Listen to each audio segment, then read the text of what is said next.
नमस्कार दोस्तों, आज बात करेंगे फॉर्म 130 के बारे में। हाँ जी दोस्तों, फॉर्म 16 को रिमूव कर दिया गया है इनकम टैक्स से। अब आ गया है फॉर्म 130। हाँ जी दोस्तों, जो सैलरी पर्सन हैं उनके लिए पहले फॉर्म 16 होता था पुराने एक्ट में। अब जो नया इनकम टैक्स एक्ट आया है, इनकम टैक्स एक्ट 2025, उसके अंदर फॉर्म 16 को रिमूव करके फॉर्म 130 लाया गया है। तो चलिए समझेंगे फॉर्म 130 क्या है और किसके किसके लिए होता है और क्या क्या डिटेल्स इसके अंदर देनी होगी। एक सैलरी एम्प्लॉय को क्या क्या डिटेल्स देनी होगी कंपनी को, ताकि इस तरह से फॉर्म 130 को इशू किया जाए।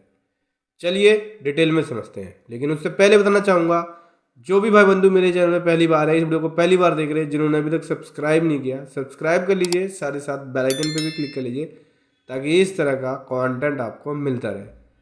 सो दोस्तों, ये जो फॉर्म 130 है, ये सर्टिफिकेट होता है सेक्शन 395 के अंदर टैक्स डिडक्शन का। जो टीडीएस काटा जाता है उसका सर्टिफिकेट होता है। जो सैलरी पे किया गया है एक एम्प्लॉई को, सेक्शन 392 के अंदर जो टीडीएस काटा गया है और जो सैलरी पे किया गया है, उससे रिलेटेड सर्टिफिकेट सेक्शन 395 के अंदर इशू किया जाता है। और ये फॉर्म 130 सर्टिफिकेट होता है। जैसे पहले था फॉर्म 16 सर्टिफिकेट, सैलरी सर्टिफिकेट होता है, बेसिकली टीडीएस सर्टिफिकेट होता है वो, कि सैलरी के ऊपर जितना टीडीएस कटा है। तो फॉर्म 16 टीडीएस सर्टिफिकेट है, ऐसे ही 130 टीडीएस सर्टिफिकेट है कि सैलरी के ऊपर इतना इतना टीडीएस कटा है। और जो लोग पेंशन होल्डर हैं उसके लिए भी फॉर्म 130 इशू होगा। और जिन लोगों की इनकम इंटरेस्ट इनकम होती है specified senior citizen section 393 sub section 1 के अंदर, उसके लिए भी ये फॉर्म 130 इशू किया जाएगा। ठीक है, पार्ट ए की बात करें तो पार्ट ए में जो डिटेल जाएगी वो सबसे पहले सर्टिफिकेट नंबर आएगा, फिर डिटेल ऑफ एम्प्लॉयर, एम्प्लॉयर की डिटेल जाएगी यहाँ पे। जैसे उसका एम्प्लॉयर का नाम, एम्प्लॉयर मीन्स कंपनी, जिस कंपनी में आप जॉब कर रहे हो, तो कंपनी का नाम, address, PAN number, TAN number, email ID. ठीक है, और उसके बाद country code, contact number, number आ गया, कौन सा टैक्स ईयर है, यहाँ पे टैक्स ईयर होगा, पिछले वाले में असेसमेंट ईयर था, और टैक्स ईयर फाइनेंशियल ईयर होता है, जो कि 1 अप्रैल से शुरू होगा, 31 मार्च को ख़त्म होगा। पीरियड विद द एम्प्लॉयर, कितने दिन तक का आपने यहाँ पे सैलरी ड्रॉ किया और जिसके हिसाब से टीडीएस काटा गया है। उसके बाद सेकंड में आता है एम्प्लॉय की डिटेल, जैसे उसका नाम, एड्रेस, पैन नंबर। फिर आ जाता है पार्ट बी।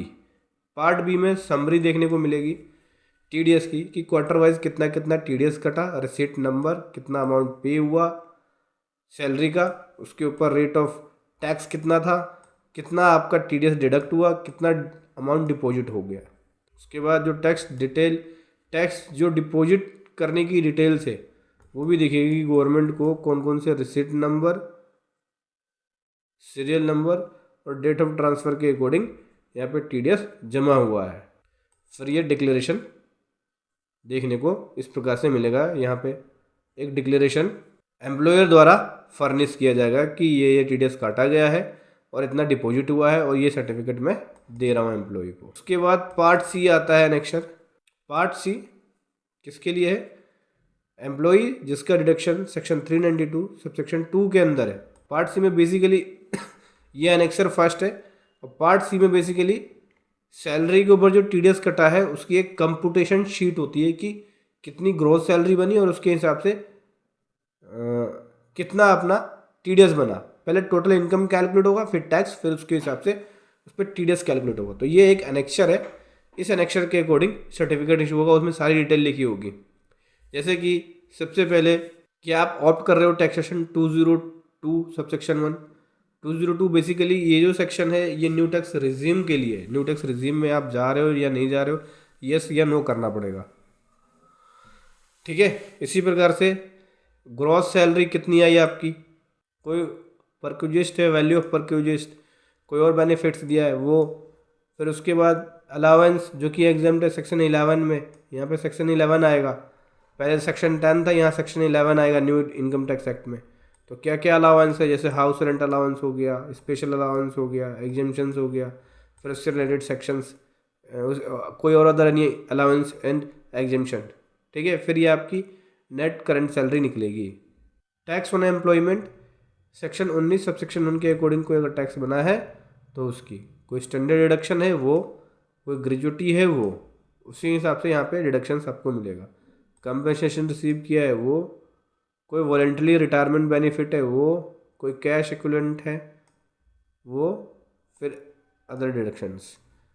तो इस प्रकार से आपकी net chargeable income under the head salary यहाँ निकल जाएगी।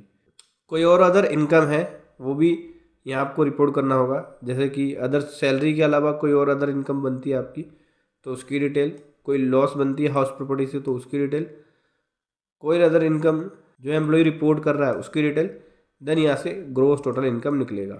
उसके बाद यहाँ पे आ जाते हैं डिडक्शंस।